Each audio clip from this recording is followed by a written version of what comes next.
Ne znam kako bih to opisao. On ne radi to zbog para, da preživi, kao mi. Ima neki veći cilj, nešto više od ovoga, nešto što mi jednostavno ne razumemo. Pa koji je to cilj? Ko će ga znati, brate?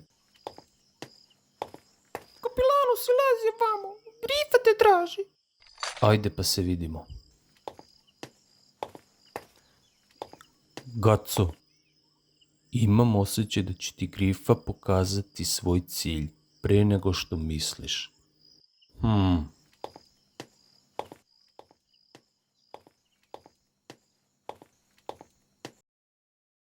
Ujebem ti. Šta ovaj buljaš sad radi? Gaco, raskomoti se, možemo zajedno da se okupamo. Taman mogu da ti operem leđa i namažem uljem lavande.